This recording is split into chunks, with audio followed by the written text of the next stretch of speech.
Good morning. My name is Rubni Kumaran and my metric number is 291698.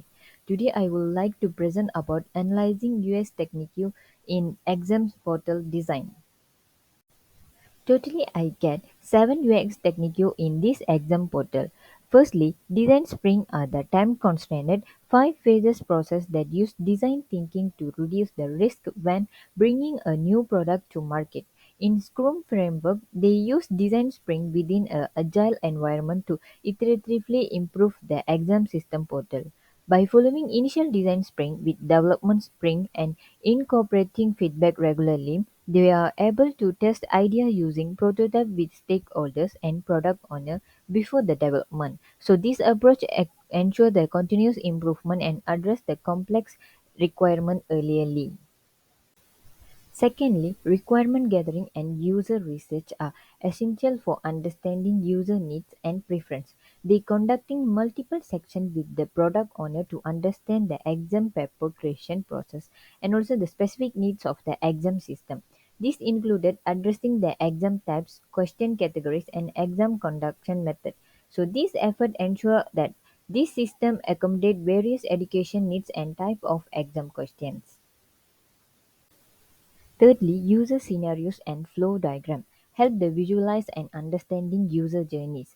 It's create a detailed user scenario to illustrate how different users such as super admin, subject matter expert and exam paper admin interact with the system. This flow diagram allow us to plan user interaction effectively, ensuring that all functionalities meet user needs and expectations.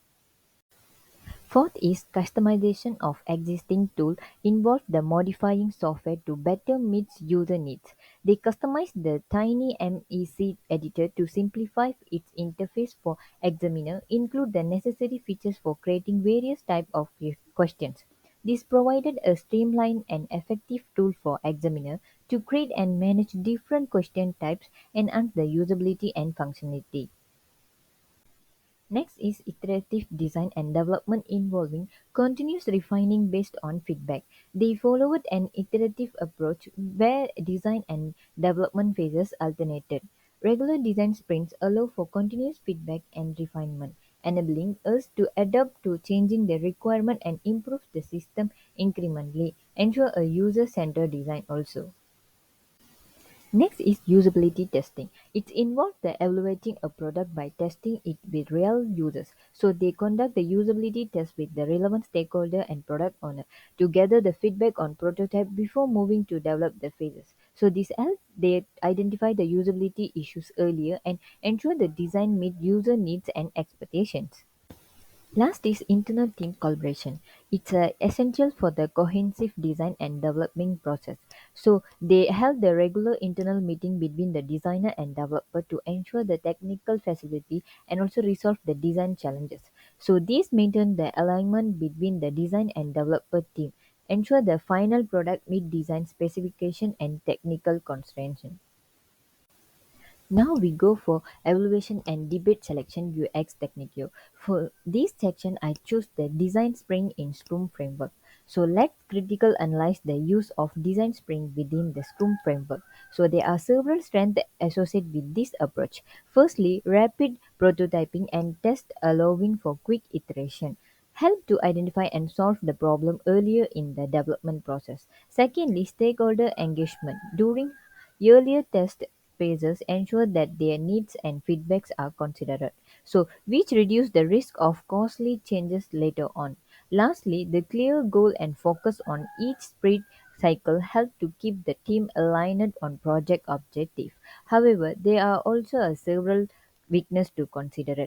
So the time pressure of short sprint cycle can lead to risk decision and limited the exploration of alternative solution. Additionally, design sprint are the resource internal and requirement significant time and effort from all the team members, so which may not be feasible for smaller team and project with limited resources. An alternative UX technique for this exam portal is Lean UX. Actually, Lean UX focused on continuous learning and iterative with less emphasis on fixed time frame. So it integrates the user feedback more fluidly into the design process. The strength of Lean UX include its flexibility and also ability to incorporate continuous feedback, adapting to changing the user needs. It also is less resource intensive, making it suitable for smaller team or projects with limited resources. Lean UX also encourages a collaborative culture among the team members, fostering the innovative and collective ownership. Additionally, it provides the real-world user interactive and feedback, leading to more practical and also user-centered design solutions. In conclusion, I identify 7 UX techniques in this exam portal, but the design sprint used in the exam portal project were appropriate given the complexity of the system and the needs for the rapid iterative and stakeholder feedback. The structured nature of design sprint helped the team stay focused and productivities ensure that the product meet the user needs. However, the time constraint and also the resource integrity could have been mitigated by the incorporative element of Lean UX. This approach will provide more flexibility and continuous feedback without the pressure of fixed sprint cycles. These references help me to identify more about the Lean UX. Thank you. That's all from me.